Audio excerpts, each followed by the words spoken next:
Assalamualaikum warahmatullahi wabarakatuh.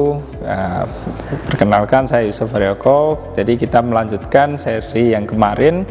Kalau kemarin kita bicara tentang EGOV dari awal, nah kita coba untuk masuk ke isu yang lebih spesifik dari EGOV itu sendiri. Bahwa EGOV itu bukan sesuatu yang baru dan juga terdiri dari bagaimana pemerintah, masyarakat dan juga aktor-aktor yang lain untuk berkolaborasi dalam pengembangan EGOV. Kita pastinya berpikir bahwa EGOV ini bukan sebuah tempat yang kosong, jadi tidak ada orangnya atau yang pasti tidak ada yang berkaitan dengan EGOV itu sendiri, tapi EGOV adalah sebuah lingkungan yang bisa saya contohkan, yaitu lingkungan yang hidup dan akan terus berkembang sesuai dengan zaman dan perkembangannya itu sendiri. Dalam perkembangan EGOV ada beberapa tahapan yang pasti dari perkembangan tersebut atau tahapan tersebut berhubungan dengan kecanggihan alat, terus sistem yang dimiliki oleh pemerintah, aksesibilitas dari masyarakat, dan bahkan berkaitan dengan inovasi-inovasi yang muncul dari pemerintah yang berkaitan dengan digitalisasi. Nah, tahapan yang pertama adalah tahapan emerging. Di tahapan emerging ini bentuk atau aktivitas dari EGOV tersebut hanya berbasis pada website yang disediakan pemerintah. Jadi website yang bisa kita katakan sebagai website tunggal yang belum memberikan informasi yang dibutuhkan oleh masyarakat atau yang ingin di-share oleh pemerintah, itu sebenarnya sudah masuk pada tahapan pertama. Nah, tahapan yang kedua, website tersebut sudah mulai banyak diberikan informasi, sifatnya lebih dinamis, lebih fluid, banyak yang mengakses website tersebut mulai dari masyarakat, pemerintah itu sendiri, dan juga mungkin ada dari organisasi lain. Nah, tujuan dari pembuatan website ini ya bisa kita katakan untuk meningkatkan kualitas penyampaian informasi, ya, walaupun memang informasi yang diberikan atau informasi yang dilakukan hanya informasi satu arah. Nah, dari informasi satu arah tersebut pastinya ada perkembangan lagi atau mungkin pengembangan lagi yang dilakukan oleh pemerintah, yaitu website dibuat lebih interaktif, atau mungkin bisa kita katakan tahapan ketiga, yaitu interaktif phase atau fase interaktif, di mana website tidak hanya menjadi penyedia informasi satu arah, tapi ada timbal balik dari masyarakat atau penggunanya. Pemerintah sudah bisa mendapatkan feedback dari apa yang sudah disampaikan melalui website tersebut. Nah, dalam proses interaktif ini sifatnya tidak hanya berbasis web, tapi juga bisa berbasis aplikasi-aplikasi yang lebih relevan dan juga lebih mudah untuk diakses oleh pengguna dan juga penyedianya. Dari situ bisa kita katakan EGOV yang sudah dibuat bisa ditingkatkan menjadi tahapan transaksional, atau mungkin bisa kita katakan tidak hanya sebatas interaksi saja, tapi bisa digunakan untuk proses pelayanan publik, proses pengambilan kebijakan, atau bahkan proses transaksi yang berkaitan dengan kebutuhan dari masyarakat. Nah, dari proses transaksional ini masyarakat bisa melakukan aktivitas yang dibutuhkan, baik itu layanan publik, pelayanan kesehatan atau pendidikan, kemudian dari pemerintah itu sendiri digunakan untuk pengambilan keputusan, dan yang terakhir berkaitan dengan pembayaran, misalkan pembayaran yang dibutuhkan oleh masyarakat. Lalu yang terakhir atau tahapan terakhir yaitu tahapan terintegrasi dari bisa kita katakan EGOV itu sendiri. Jadi dari tahapan terintegrasi ini tidak hanya satu aplikasi, tapi ada beberapa aplikasi yang sudah mulai menjadi satu dari proses layanan e-service itu bisa memberikan interaksi antar sistem. Misalkan kita ambil contoh proses pembayaran pajak yang dilakukan di bank daerah itu bisa langsung masuk ke kas yang dimiliki oleh pemerintah daerah, pajak bumi bangunan misalkan. Terus ada juga yang berkaitan dengan kepegawaian daerah yang dimiliki oleh BKD, e-kinerja itu langsung akan terintegrasi dengan sistem tunjangan kinerja yang dimiliki oleh pemerintah daerah tersebut. Dari konsep ekologi e-gov atau dari tahapan-tahapan tadi, kita bisa melihat bahwa untuk masuk di masing-masing tahapan membutuhkan kondisi atau pengkondisian yang berbeda-beda. Nah, pengkondisian itu bisa kita katakan sebagai lingkungannya, terus ada juga masyarakat yang atau pengguna atau individu atau pengakses itu sebagai pihak yang akan membantu pengembangan e-gov itu sendiri. Nah, sehingga dari situ proses pelaksanaan e-gov dapat berjalan sesuai dengan harapan pemerintah, sesuai dengan tahapan-tahapan yang kita bahas tadi. Di penjelasan saya tadi ada 7 aspek atau 7 komponen yang bisa membentuk e-gov atau lingkungan dari e-gov itu sendiri. Nah, dari 7 aspek tersebut tidak bisa dipisahkan karena akan saling berhubungan satu sama lain dan akan saling berpengaruh, sehingga pemerintah mau tidak mau harus mempertimbangkan aspek-aspek tersebut. Bukan berarti pemerintah akan langsung membuat sebuah aplikasi yang sangat canggih yang langsung terintegrasi tanpa mempertimbangkan masyarakatnya misalkan. Nah, baik, kita coba untuk bahas satu persatu dari komponen e-gov yang tadi yang akan kita bahasnya. Yang pertama adalah teknologi. Nah, dari aspek teknologi, lingkungan e-gov itu berkaitan dengan bagaimana proses peningkatan kualitas teknologi. Nah, ini berkaitan dengan pengembangan teknologi juga, dan juga bagaimana knowledge worker itu bisa tersedia dan juga diakses oleh pemerintah. Jadi dengan adanya isu startup yang sekarang sangat berkembang, harusnya bisa menjadi kiblat pemerintah untuk merekrut ASN-ASN yang handal di bidang teknologi. Lalu yang selanjutnya yaitu meningkatkan adaptasi penggunaan teknologi untuk layanan, dan bisa juga mempertimbangkan keberhasilan setiap individu dalam penggunaan alat, karena tidak mungkin kita memberikan alat yang canggih kepada anak kecil atau sebaliknya. Aspek selanjutnya yaitu aspek budaya. Aspek budaya ini berkaitan dengan bagaimana sistem yang sudah ada di masyarakat itu pasti akan terus berkembang dan akan terus diperbaharui, sehingga sistem yang sebelumnya ada itu menjadi usang dan ada sistem-sistem baru yang digunakan oleh pemerintah atau masyarakat itu sendiri. Sehingga misalkan kita ambil contoh kondisi pasca pandemi yang sekarang itu memberikan pengalaman bagi setiap orang untuk menggunakan akses teknologi dengan mudah dan juga lebih cepat.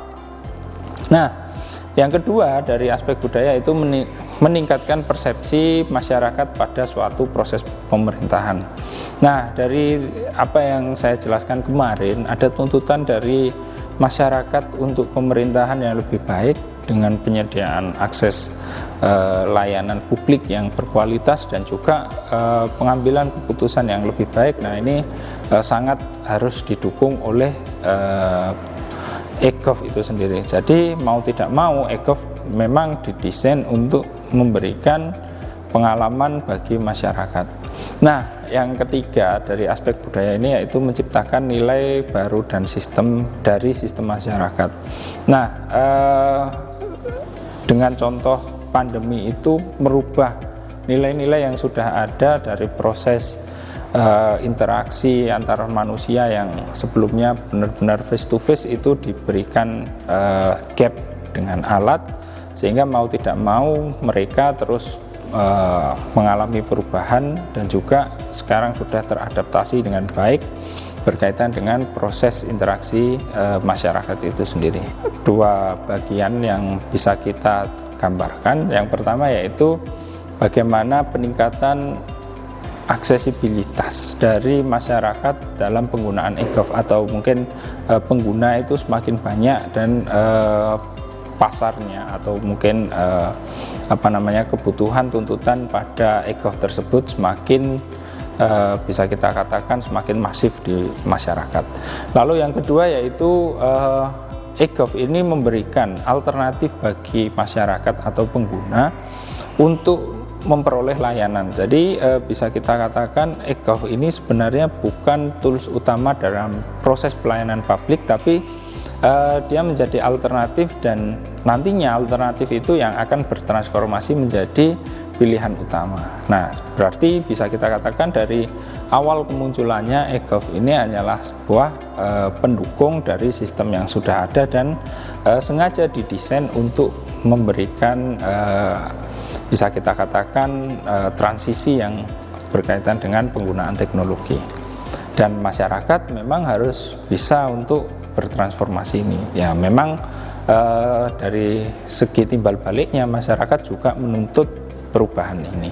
Sedangkan di aspek yang selanjutnya yaitu kita bicara tentang politik.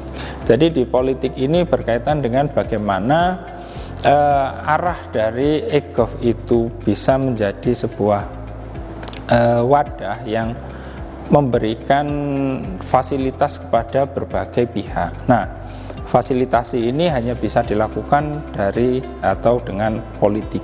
Jadi politik itu bisa memberikan akses yang sangat luas dan juga sangat berdampak kepada masyarakat atau pengguna e-gov, ya, dengan kita kembali lagi bagaimana dukungan kebijakan itu bisa memberikan fasilitas pada layanan-layanan publik.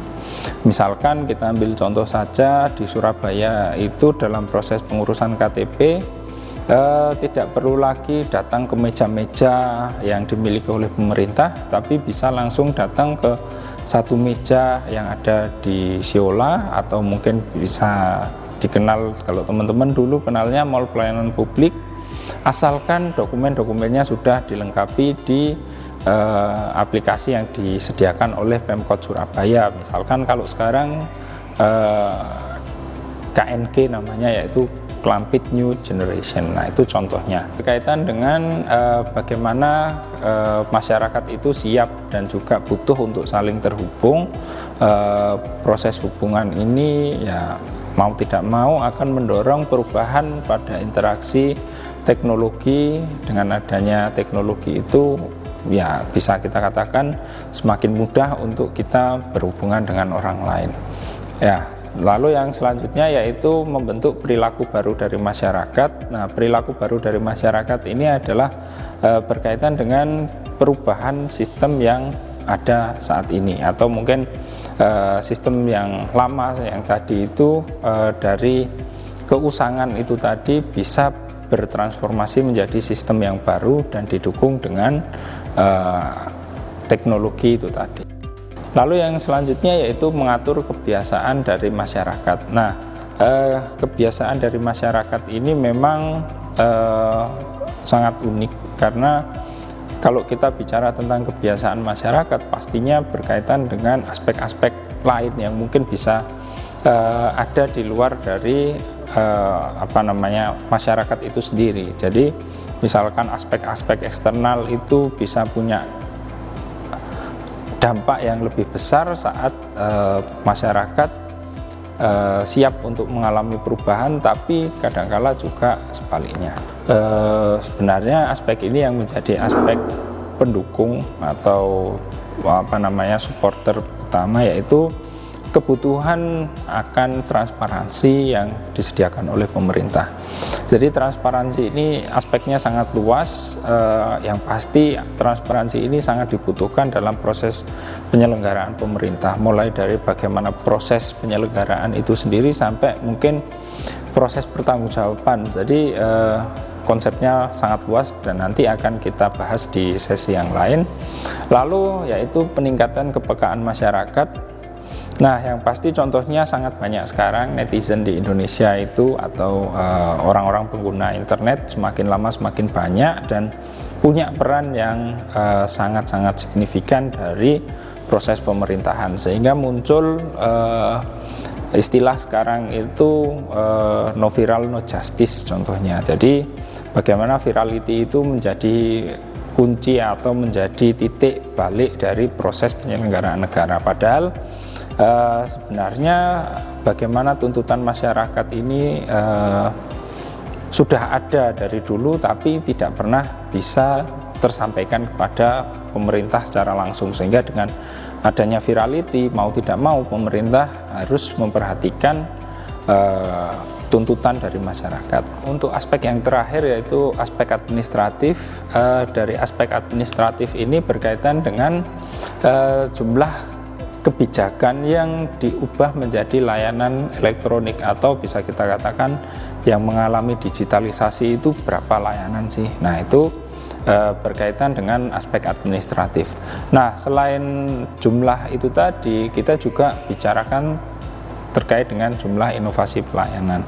Nah, inovasi layanan ini sangat penting karena bisa kita katakan perkembangan yang dimiliki atau yang dihadapi oleh masyarakat itu ya mau tidak mau dipaksa untuk diadopsi oleh pemerintah, sehingga perubahan itu juga muncul setiap saat. Nah, contoh yang bisa saya berikan berkaitan dengan inovasi layanan ini sebenarnya enggak harus sesuatu yang sangat masif dan juga sangat besar, tapi munculnya inisiatif kecil berkaitan dengan proses layanan itu bisa kita anggap sebagai inovasi. Kenapa? Karena inovasi itu sendiri merupakan hal yang lumrah dari proses bisnis oleh suatu organisasi, sehingga paling tidak dari inovasi-inovasi tersebut dapat direplikasi dan juga dapat meningkatkan kinerja dari organisasi.